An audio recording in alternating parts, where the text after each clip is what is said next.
جنگ خندق میں حضرت حذیفہ رضی اللہ عنہ کی جاسوسی کا واقعہ بیان کیا جاتا ہے کہ حضرت حذیفہ بن یمان رضی اللہ عنہ سے ایک شخص نے جو کوفے کے رہنے والا تھا کہا کہ اے ابو عبداللہ، تم بڑے خوش نصیب ہو کہ تم نے رسول اللہ صلی اللہ علیہ وآلہ وسلم کو دیکھا اور ان کی مجلس میں بیٹھا کرتے تھے تو تم کیا کیا کرتے تھے؟ حضرت حذیفہ رضی اللہ عنہ نے فرمایا، واللہ ہم جان نثاریہ کیا کرتے تھے۔ نوجوان فرمانے لگے، سنیے چچا، اگر ہم حضور صلی اللہ علیہ وآلہ وسلم کے زمانے کو پاتے تو واللہ آپ کے پاؤں بھی زمین پر رکھنے نہ دیتے۔ آپ رضی اللہ عنہ نے فرمایا، بھتیجے لو ایک واقعہ سنو۔ جنگ خندق کے موقع پر رسول پاک صلی اللہ علیہ وآلہ وسلم بڑی رات تک نماز پڑھتے رہے۔ فارغ ہو کر دریافت فرمایا کہ کوئی ہے جو جا کر لشکر کفار کی خبر لائے۔ اللہ کے نبی صلی اللہ علیہ وآلہ وسلم یہ وعدہ کرتے ہیں کہ وہ جنت میں داخل ہوگا۔ کوئی کھڑا نہ ہوا، کیوں نہ کہ خوف کی، بھوک کی، سردی کی انتہا تھی۔ پھر آپ صلی اللہ علیہ وآلہ وسلم دیر تک نماز پڑھتے رہے۔ پھر فرمایا، کوئی جو آ کر یہ خبر لا دے کہ مخالفین نے کیا کیا۔ اللہ کے رسول صلی اللہ علیہ وآلہ وسلم اسے مطمئن کرتے ہیں کہ وہ ضرور واپس آئے گا، اور میری دعا ہے کہ اللہ تعالیٰ اسے جنت میں میرا رفیق کرے گا۔ اس بار بھی کوئی کھڑا نہ ہوا، اور کھڑا ہوتا بھی تو کیسے؟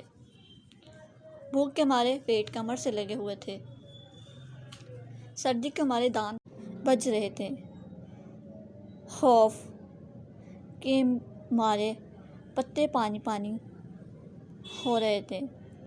بالآخر میرا نام لے کر رسول اللہ صلی اللہ علیہ وآلہ وسلم نے آواز دی، اب تو کھڑے ہوئے بغیر چارہ ہی نہیں کھاتا تھا۔ فرمانے لگے، حذیفہ تو جا اور دیکھ کے آ کہ اس وقت کیا کر رہے ہیں، دیکھ جب تک میرے پاس واپس نہ پہنچ جائیں۔ کوئی نیا کام نہ کرنا۔ میں نے بہت خوب کہہ کر اپنی راہ لی اور جرأت کر کے مشرق میں گھس گیا۔ وہاں جا کر عجیب حال دیکھا کہ دکھائی نہ دینے والے اللہ کے لشکر اپنا کام پھرتی سے کر رہے ہیں۔ چولہوں پر سے دیگیں ہوا نے الٹ دی ہیں، خیموں کی چوبیں اکھڑ گئی ہیں، آگ جلا نہیں سکتے اور کوئی چیز اپنے ٹھکانے نہیں رہی۔ اسی وقت ابو سفیان کھڑا ہوا اور بآواز بلند آواز میں کہنے لگا، اے قریشیو، اپنے اپنے ساتھی سے ہوشیار ہو جاؤ، اپنے ساتھی کو دیکھ بھال لو، ایسا نہ کہ کوئی غیر کھڑا ہو۔ میں نے یہ سنتے ہی میرے پاس جو ایک قریشی جوان تھا اس کا ہاتھ پکڑ لیا اور اس سے پوچھا، تو کون ہے؟ اس نے کہا، میں فلاں بن فلاں ہوں۔ میں نے کہا، اب ہوشیار رہنا۔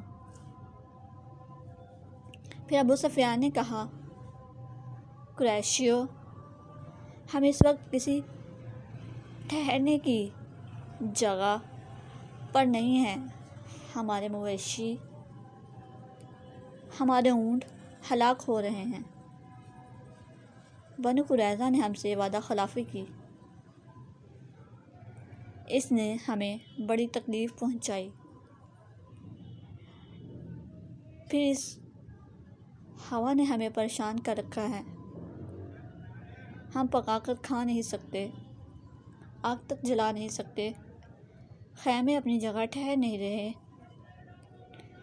میں تو تنگ آ گیا ہوں، اور میں نے تو ارادہ کر لیا ہے کہ واپس ہو جاؤں، بس میں تم سب کو حکم دیتا ہوں کہ واپس چلو۔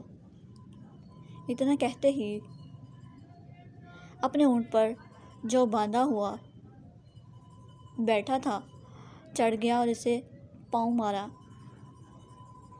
کہ وہ 3 پاؤں سے ہی کھڑا ہو گیا۔ پھر اس کا پاؤں کھولا۔ اس وقت ایسا موقع تھا کہ میں ایک تیر میں ہی ابو سفیان کا کام تمام کر دیتا، لیکن رسول اللہ صلی اللہ علیہ وآلہ وسلم نے مجھ سے فرما دیا تھا کہ کوئی نیا کام نہ کرنا، اس لیے میں نے اپنے دل کو روک لیا۔ اب میں واپس لوٹا اور اپنے لشکر میں آ گیا۔ جب میں اپنے لشکر میں پہنچتا ہوں تو میں نے دیکھا کہ رسول اللہ صلی اللہ علیہ وآلہ وسلم ایک چادر کو لپیٹے ہوئے جو آپ کی کسی بیوی صاحبہ کی تھی نماز میں مشغول ہیں۔ آپ نے مجھے دیکھ کر اپنے پیروں کے درمیان بٹھا لیا اور چادر مجھے بھی اڑا دی۔ پھر رکوع و سجود کیا اور میں وہیں چادر اوڑھے بیٹھا رہا۔ جب آپ فارغ ہوئے تو میں نے سارا واقعہ بیان کیا۔ قریشیوں کے واپس لوٹ جانے کی خبر جب قبیلہ غطفان کو پہنچی تو انہوں نے بھی سارا سامان باندھا اور واپس لوٹ گئے۔ روایت میں ہے کہ حضرت حذیفہ رضی اللہ تعالیٰ عنہ فرماتے ہیں جب میں چلا تو باوجود کڑاکے کی سردی کی قسم اللہ کی مجھے یہ افسوس ہوتا تھا کہ گویا میں کسی گرم حمام میں ہوں۔ اس میں یہ بھی ہے کہ جب میں لشکر کفار میں پہنچا اسی وقت ابو سفیان آگ سلگائے ہوئے تاپ رہا تھا۔ میں نے اسے دیکھ کر پہچان کر اپنا کمان چڑھا لیا اور وہ بالکل میرے سامنے ہی تھا۔ ناممکن تھا کہ میرا نشانہ خالی جائے، لیکن مجھے رسول اللہ صلی اللہ علیہ وآلہ وسلم کا یہ فرمان یاد آ گیا کہ کوئی ایسی حرکت نہ کرنا کہ وہ چوکنے ہو کر جائیں، اور تو میں نے اپنا ارادہ ترک کر دیا۔ جب میں واپس آیا اس وقت بھی مجھے کوئی سردی محسوس نہ ہوئی، بلکہ یہ معلوم ہو رہا تھا کہ گویا میں حمام میں چل رہا ہوں۔ ہاں، جب حضور پاک صلی اللہ علیہ وآلہ وسلم کے پاس پہنچ گیا بڑے زور کی سردی لگنے لگی اور میں کپ کپانے لگا تو حضور صلی اللہ علیہ وآلہ وسلم نے اپنی چادر مجھ کو اڑا دی، اور میں جب اوڑھ کر لیتا تو مجھے نیند آ گئی اور صبح تک سویا رہا۔ پھر صبح خود رسول پاک صلی اللہ علیہ وآلہ وسلم نے مجھے یہ کہہ کر جگایا کہ اے سونے والے، بیدار ہو جا۔